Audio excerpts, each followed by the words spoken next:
Good afternoon. Um, how's everyone doing? These flags are really close. I don't have anything off the top today, Matt. So if you would like to I don't start really us have off. anything off the top that I expect that you're going to be able to answer, but I do know that there's a lot of interest in this idea that Kim Jong-un and President Putin are going to be meeting. What do you know, if anything, about that? So I would say a couple things to that, Matt. First, we have warned publicly for some time now that arms negotiations between Russia and the DPRK are actively advancing. As you all know, some of you reported that last month, Sergei Shoigu, the Russian defense minister, traveled to the DPRK to try and convince Pyongyang to sell artillery ammunition to Russia. And we have information that Kim Jong-un expects these discussions to continue, to include leader-level diplomatic engagement in Russia. We urge the DPRK to cease its arms negotiations with Russia and to abide by the public commitments that Pyongyang has made to not provide or sell arms to Russia. I will also just note that Russia has been forced to search desperately around the world for weapons it can use in its war in Ukraine because of our sanctions and export controls and the effects that those have had, which has made it harder for them to get material that they need. You've seen this with their attempts of a security relationship with the DPRK and the deepening relationships with the Iranian regime and their provision of drones that we've talked a great deal about as well. Okay.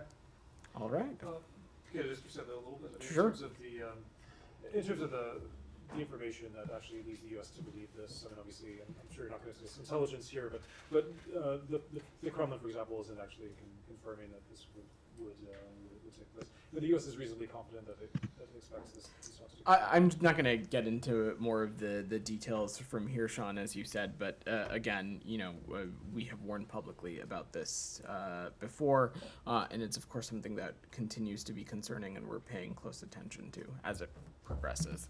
In terms of consequences, I mean, obviously there are heavy sanctions to the United States and both countries. Is that something that are there any risks involved from the United States perspective if they go forward with the Well, we have been incredibly clear about the potential consequences of any country taking action to support Russia. Further, it's illegal and unjust war of aggression in Ukraine, and you have seen us take action in a number of these instances. I'm not going to preview actions from up here, but of course, we will calibrate appropriately with our allies and partners, including those in the region, and take appropriate steps as necessary. Can I go to Iran? We reported yesterday, and there was a Wall Street Journal report in August as well. Iran's stock of uranium enriched to up to 60% purity. I'm wondering if you guys have seen this report, whether you have any comment, and we'll repeat the question that I had at the time, whether there is any understanding with the Iranians that they're going to be taking these steps. So first, we've seen those press reports about the rate of accumulation of uranium enriched up to 60%, but not going to comment on an IAEA report that has not been made public yet. I will also note, as you've heard us say before, that we've been clear that Iran's production of uranium enriched up to 60% has no credible peaceful purpose, and no other country in the world today utilizes uranium enriched to 60% for the purposes of its claim. I have no other updates on discussions or talks on the nuclear issue with the Iranian regime. And so would leave it to when we spoke about this a number of weeks ago. Have you been in touch with IAEA about this, and do you have any reason to believe that that report is not authentic? I'm just not going to comment on a report that is not public yet, but I will say that we have the full confidence in the IAEA and Director General Grossi, and of course they are a body in which we communicate with quite regularly. I'm certainly not going to speak to specifics of this case. Thanks so much. Michelle. Thank you. I have a couple of questions. Yeah. First, the report said that the US, UK, and EU are pressing UAE to halt shipments of goods to Russia that could help with war in Ukraine, including computer chips. Can you confirm that? And is there any US official in the UAE at this time? So I don't have a specific delegation list for you, Michelle, but senior officials from the EU, the UK, and the US are visiting the UAE this week to discuss the effective implementation of our sanctions in close coordination with our Emirati partners. This is part of our broader diplomatic engagement with a range of partner countries to discuss how collectively we can continue to hold the Russian Federation accountable for its war of aggression in Ukraine. But And what is I don't your- have any other specifics or updates on the talks to share at this time. What is your main concern? Again, this is, Michelle, just a broader diplomatic engagement to discuss these issues with our partner countries, this issue and others, and so I'm not going to get ahead of that.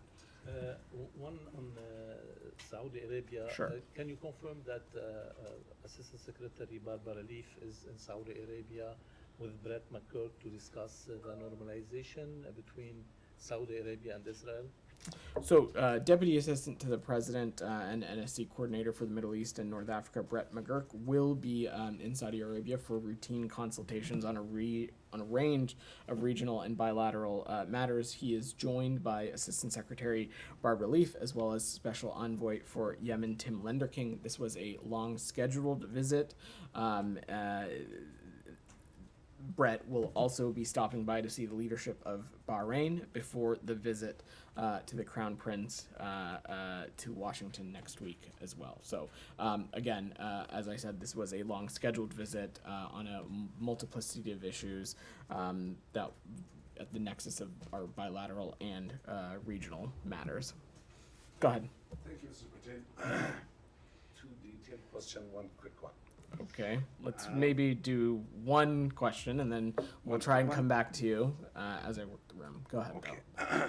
So I hope you're aware that now Imran Khan, the reason why he's in jail is because of the case related to the cipher, so to the State Department. Has Congress asked the State Department to do any investigation or anything with regard to this whole cipher scenario, or no, there is nothing? So we consult with our congressional partners on a number of issues. I'm certainly not going to speak to something like that to specificity. Again, though, as you've heard us talk about, we are continuing to monitor this case and monitor the situation closely. Okay, one more thing. Yesterday I had my first video log with this journalist from London, Adil Raja, and he raised the question about Pakistani Americans having their visas to their original motherland country being rejected, and has the State Department been approached by their, the State Department is aware of this thing, or has anybody approached the State Department with regard to this issue? I'm not aware. This obviously would be if there were to be any issues that that arise in this area. Certainly would be something for Pakistani consular officials to speak to, and not anything as it relates to the State Department. So we'll just leave it at that. Can I Olivia, give you go the ahead. last I'm gonna work congratulations? the room. I'll try to come back with you, Congratulations Jalil. to State Department, because it's a personal thing, something on your team that I think you should be aware of. Uh huh. I did find out that one of the staff members of the colleague of your State Department got fired because of sexual harassment, and you guys fired him, and I do want to give you congratulations, because in countries where I've been reporting from, women in working are very empathetic conditions, so congratulations on taking the move for firing the gentleman. I'm not totally aware of the circumstance that you're referring to, so I'm gonna move on to Olivia, who's had her hand up. Thank you. I have two separate Yeah. questions for you too. Back on North Korea, so Yeah. as the U.S. is considering what steps it may take in response to this potential provision of aid to Russia, are there any updates on the well-being and whereabouts of Travis King? And does his case have any bearing on the U.S. response eventually here? So I unfortunately have no updates for you since when I last spoke about this a number of weeks ago. Our goal, our desire continues to be to try and ascertain as much information as possible about Private King. That continues to be the case, and have no updates on this matter since when we last spoke about it. These issues are not related. I think first and foremost, as in the matter of Private King, we're just trying to get as much information as we can as it relates to this service member. But aside, there's of course continues to be this incredibly concerning deepening of relations between the Russians and the DPRK, specifically in the security nexus, and that's of course something that we're going to continue to pay close attention to and take appropriate steps as needed. On a separate Yeah. matter, but still involving American detainees, has the State Department had any additional contact with the Americans who were transferred to house arrest in Iran? Is there any update on their eventual transfer to the United States? So those 5 individuals, they remain on house arrest. We continue to monitor their health and welfare closely with the assistance of our Swiss partners. This is an ongoing process. The move to house arrest, of course, is a positive step, but we're going to continue to work and do everything we can, and won't rest until the individuals are back in the United States, reunited with their families. But I don't have any other updates for you on this at the moment. Assured that their well-being is okay. We're continuing to remain in close touch with our Swiss partners, which of course are protecting power in Iran, and but no updates beyond that. If I may just squeeze in one more, just Sure. because there was a Swedish citizen detained by the Iranian regime, and I'm just wondering if that individual's detention has any bearing on the Americans' cases. What I would just say, Olivia, is that I would widen the aperture a little bit. Of course, the Iranian regime has a track record of wrongfully detaining individuals and nationals from a variety of countries. I'm not aware of the specifics of this case. I have no reason to assume that it has any bearing on the circumstances regarding these 5 Americans. We, of course, remain in close touch with our Swiss partners and are so thankful for their partnership and the role that they've been able to play in this circumstance, and we'll just continue to monitor and assess this situation as it progresses. Alex, go ahead. Welcome Yeah, back. thanks. A couple of questions before I move on. Can you please expand a little bit on what you told Sean and Matt about North Korea and Russia? What should we be bracing ourselves for if this goes through? I was talking about weapons that could actually impact the course of the war. And secondly, in terms of accountability, we're talking about a UN Security Council member. Are you planning to take any action within the UN if Russia goes on this path? So first, let me just say, we have not hesitated to take any actions against entities who have taken steps to support Russia's unjust and unlawful war of aggression in Ukraine. And the best example that I would offer you that there's a very clear recent track record of is the provision of drones to Russia from Iran. We, of course, have taken multiple steps to continue to hold not just the Russian Federation, but the Iranian regime accountable for this kind of relationship. And as I said to Sean, I'm certainly not going to preview actions from up here, but of course, we will continue to monitor and watch this space very closely and take appropriate steps to support our Ukrainian partners as we need. As it relates to the specifics of the security relationship, I'm just not going to speak to that, Alex. It's something that we also are continuing to pay close attention to, and we'll have more as the situation progresses. Thank you. Sir, do you have any reaction to today's claims targeting President Zelensky and the West? I don't want to dignify everything he said, but basically he was talking about the West installing Zelensky to cover up Ukrainian actions. Well, President Zelensky was elected to his role in Ukraine in the previous administration, if you're looking at the calendar correctly. So it's, again, to not dignify the many of the false accusations coming out of the Russian Federation, it's hard to even make sense of that false claim. So, Julia, you had your hand up. Yeah. Well, first, quickly, does the State Department have comment on Zelensky replacing his defense minister? So this is This is a decision for Ukraine, and it's a perfect segue from Alex's question. A decision for Ukraine and its democratically elected leadership to undertake. We have a strong and deep partnership with our Ukrainian partners, and we will continue to stand with Ukraine. It's, of course, up to President Zelensky and his government to make his own personnel decisions. And then if I could get your response to a recent report that Chinese nationals, sometimes presenting themselves as tourists, have attempted to access military bases and other sensitive sites as many as 100 times in recent years, and U.S. officials calling those potential espionage threats. How does that affect, diplomatic relations with China, with the fact that 100 times they've access sensitive sites in the U.S.? So first, we've seen those reports, and we, of course, are incredibly concerned by them. And, of course, our colleagues at the Pentagon and the Department of Defense can speak to any specific comments or questions. But I think collectively across the interagency, the security of our installations remains a top priority, and physical security standards of our installations take in a wide variety of potential threats. But again, I will let our Pentagon colleagues speak to this in more specificity. Yeah.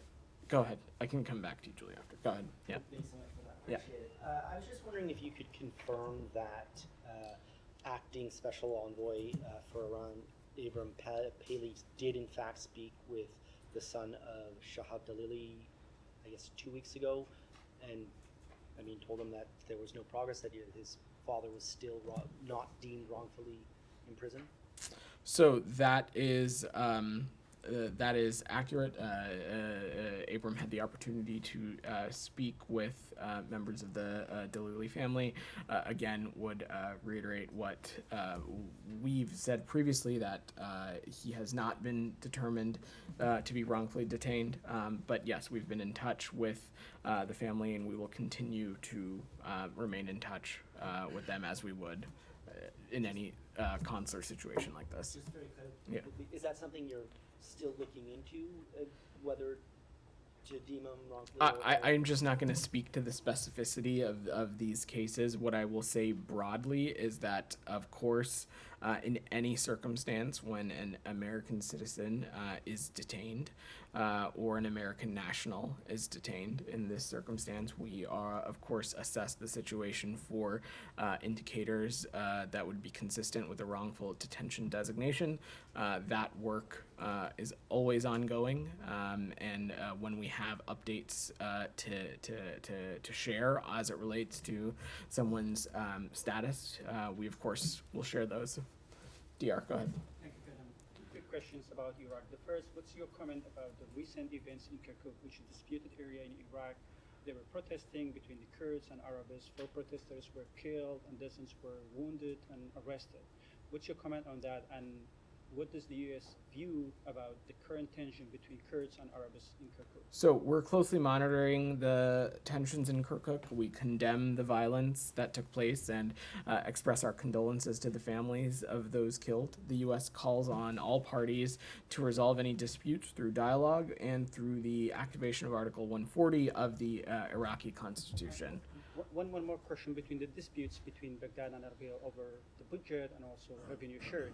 There are still, the Baghdad refused to disperse the KRG shares, and the KRG accusing Baghdad that they have an intention to fuel the current financial crisis in KRG just to have to get more gains, strategic gains in the Kurdistan region.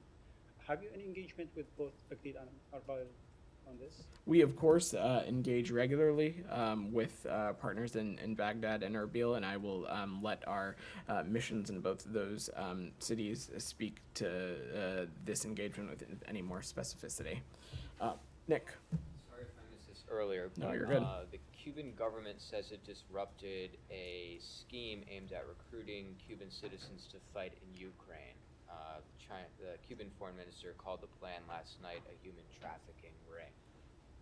Are you aware of these reports? Do you have any comment on them? So we're aware of these reports, and we're currently just trying to assess some additional information. I don't have anything to offer on the veracity or any of the information offered in that statement, but we are continuing to look into it. Shannon, go ahead. Oh, I'll come on this, Kylie. Yeah, I'll come to you right I'm after. wondering if you guys had been tracking that Russia has been carrying out such human trafficking efforts, you know, in multiple places around the world, or if this is the first that you guys are hearing of any possible effort like this.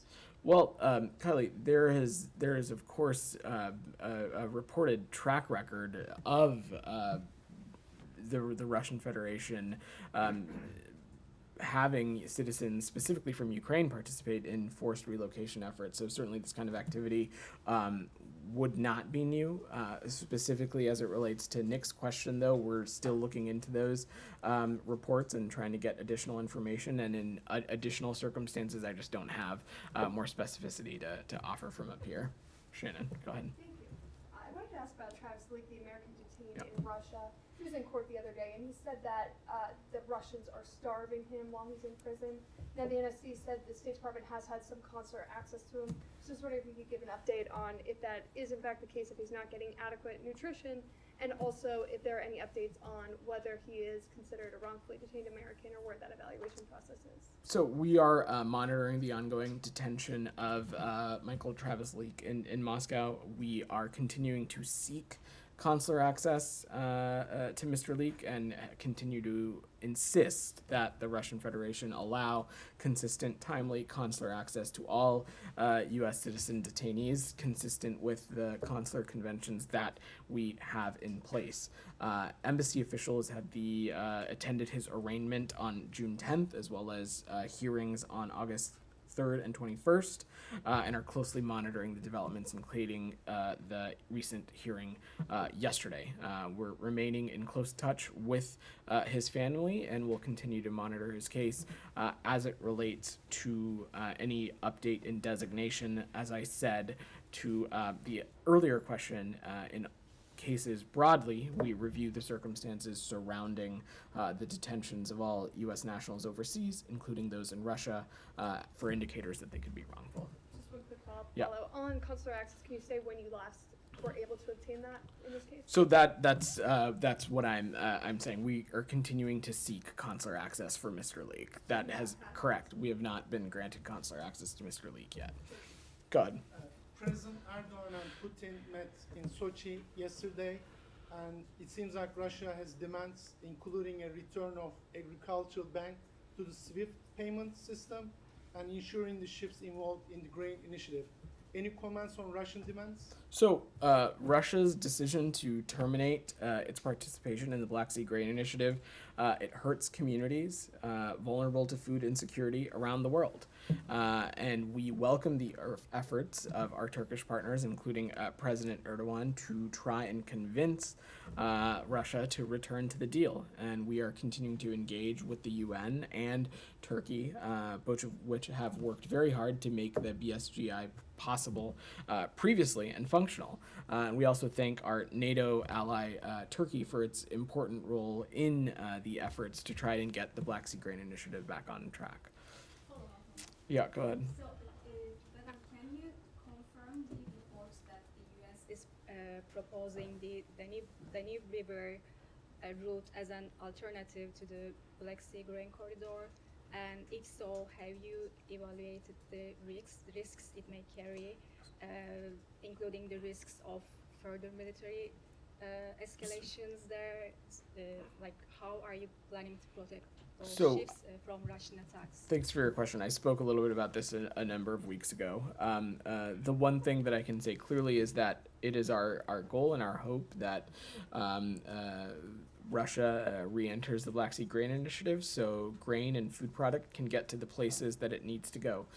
We, of course, are continuing to assess and look at what other options are available to make sure that the flow of food product can get to the places that it needs to go. I don't have any announcement to offer, and I certainly am not going to read into deliberative processes that are ongoing. But again, we, of course, want Ukrainian grain to get to the markets that it needs to get to. We think that's incredibly important because we saw the Black Sea Grain Initiative have a track record of success of getting food product where it was needed. Can I have a quick one on Niger? Let me come back in case there's anything else on on Ukraine. Go ahead. There are local reports in Ukraine right now that the secretary is going to be visiting there. Do you have any announcement on his travel to make? I have no updates on any official travel from the department. Okay, and then as Americans are like heading back to work and back to school, what is the department's message to them about the status of the war in Ukraine right now, and you know how long this is going to last? President Biden was elected, you know, promising that there wouldn't be for forever wars, and now this is going on almost 2 years now. Just what is the message to the American people from the administration?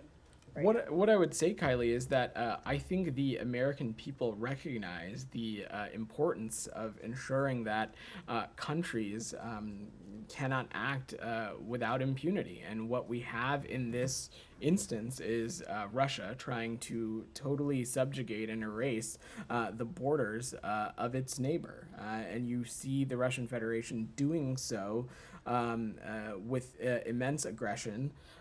And there continue to be immense follow-on impacts of Russia's war in Ukraine. We just spent a couple of minutes talking about them. Food prices. There are global impacts to the ability of Ukrainian grain being able to flow to the places that it needs to go.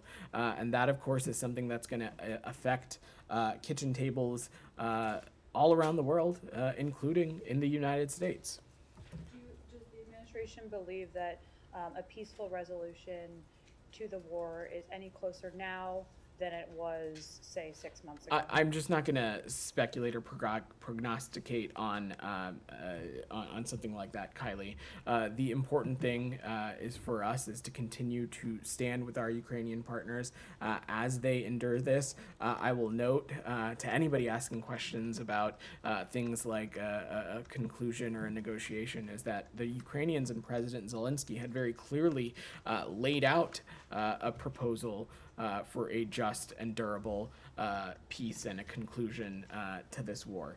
President Putin and the Russian Federation have continuously not been interested in engaging in these kinds of discussions. And so what the United States is going to continue to do is going to stand with our Ukrainian partners and ensure that they have the ability to defend themselves, defend their territorial integrity, and their sovereignty as well. Can I quickly follow up on Ukraine grain deal? Sure. Does yesterday's meeting between President Erdogan and Vladimir Putin, does the U.S., did you guys see that as progress? It's hard to put an exact pinpoint on it, Humaira, because ultimately the conclusion that we and our allies and partners want is re-entry into the Black Sea Grain Initiative. And I don't think it is helpful for me or anybody to be up here offering play-by-plays on as these diplomatic engagements progress. What I can say is that we want the Black Sea Grain Initiative to be up and running again. We know that it worked, and we also are incredibly thankful for the UN and our Turkish partners for the role that they played previously in getting this deal together and the role that they continue to play to try and convince Russia to re-enter. And what did the U.S. think about President Erdogan's suggestion that Ukraine soften its stance on this? I again am just not going to get into the specifics of the diplomatic engagements. What I will just say is that we know countries around the world, including our Turkish partners, recognize how important this deal is, and that's why you see collectively us, our Turkish partners, the UN, and others working to try and get this deal back on. Go ahead. Yeah. Change of topic. Yeah. The Secretary today spoke both to Palestinian leader Abbas and Israeli leader Netanyahu, and the readouts from the State Department, the one about the Abbas call mentioned continued support for a two-state solution, but the one about the Netanyahu call did not. It omitted that terminology, and I just want to know if that's now the policy, not even to talk about the two-state solution when communicating about Israel. There has been absolutely no change in policy when it comes to that region of the world. Our viewpoint continues to be that a negotiated two-state solution is the best path forward, something that we believe it will help bring stability and further peace to the region.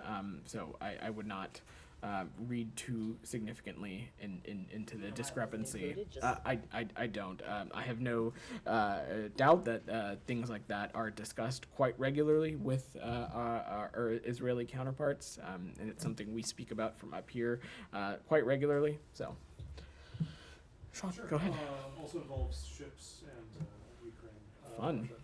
South Africa. Yeah. President Ramaphosa said that South Africa launched an investigation into the allegations that the Lady R ship had carried weapons to Russia and said that there was no evidence to back that up. Does the U.S. have any reaction to this, and whether it still backs the assertions made by the ambassador of what the petition was doing? So we appreciate the seriousness with which the panel of inquiry in South Africa undertook to investigate irregularities surrounding the Lady R's presence in South Africa in December of 2022. We've been in some in direct communication with the South African government on this matter, and we'll continue these bilateral conversations via diplomatic channels. And we appreciate President Ramaphosa's commitment to investigating this matter, and look forward to advancing our relationship with our South African partners on a number of shared priorities, including trade and health. But as it relates to the specific findings, Sean, I will just let the South African panel speak to the specifics of that. Sure, but does the United States still back with the initial allegation that was made there? Does this clear it up at all? Does the U.S. still stand by what the ambassador said previously? So no change in policy or anything like that. We had raised our concerns in December and had continued to raise our concerns about the presence of this vessel and certain irregularities around it. But again, we appreciate the seriousness that which the South African government has acted and taken this. Alex, go ahead. But before I just want to make sure I understood your response correctly. Yeah. Does that initially believe that BSGI is revivable, or was President Erdogan shooting in the dark? We have no reason to think that diplomacy is not possible to getting some of these done. Again, Alex, I think it is deeply unhelpful for me to offer diplomatic play-by-plays from up here. So our viewpoint is that the Black Sea Grain Initiative was incredibly helpful. It was a good thing.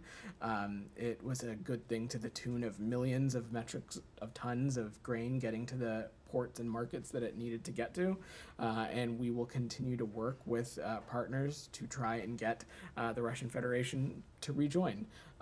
But we are also continuing to work with allies and partners to assess what other options may be available to get grain to the places that it needs to go.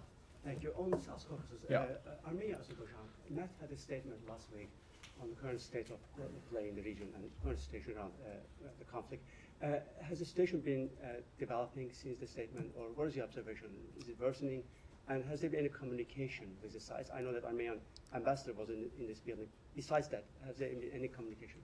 So first, on the matters of communication, Alex, I will just say that this is something that we are going to remain deeply engaged on. I don't have specific engagements to read out to you, but we are deeply concerned about the deteriorating humanitarian conditions in Nagorno-Karabakh, resulting from the continued blockage of food, medicine, and other essential goods.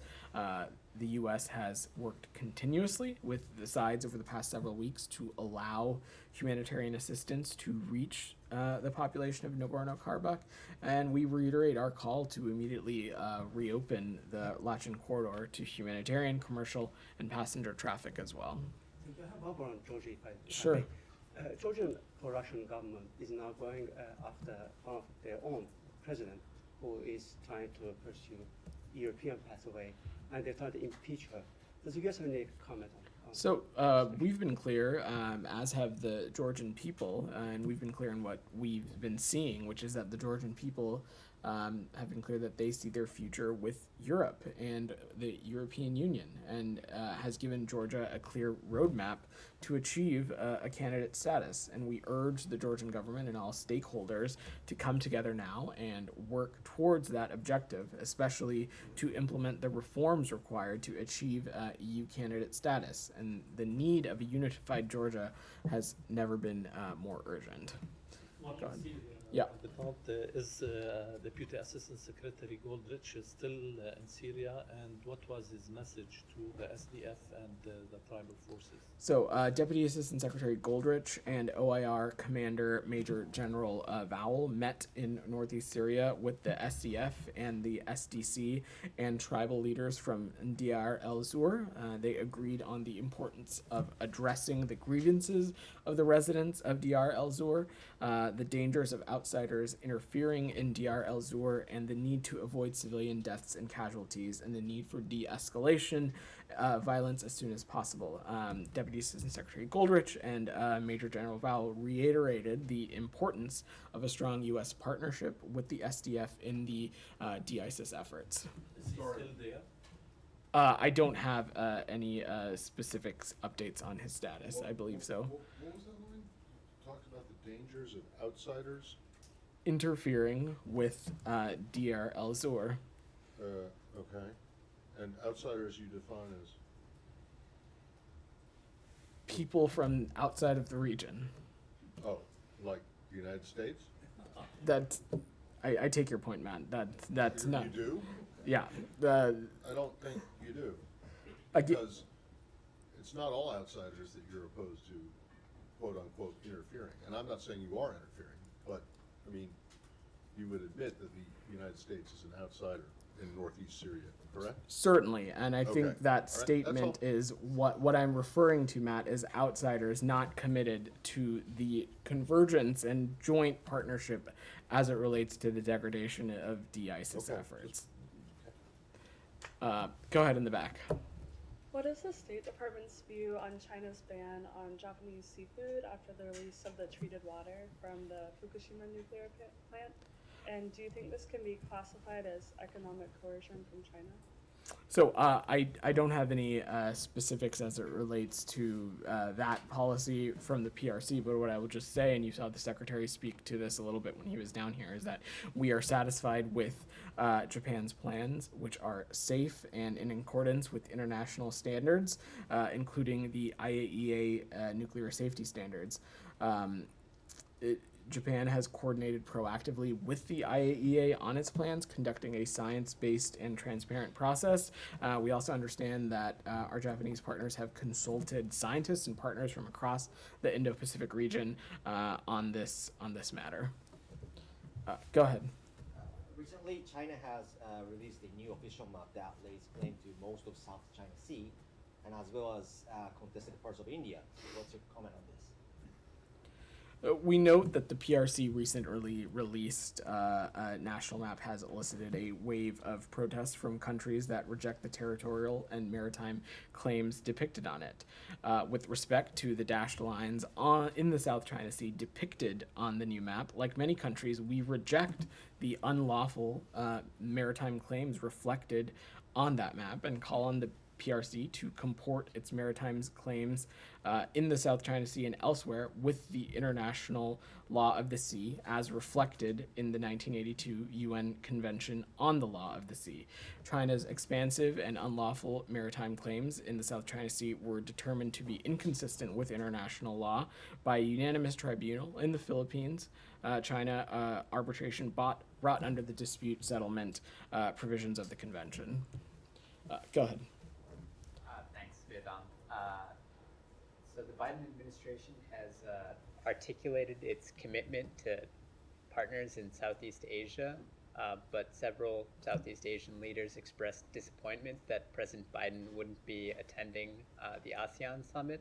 Do you have any comment on this? I would say that the administration and President Biden are committed to Southeast Asia and ASEAN.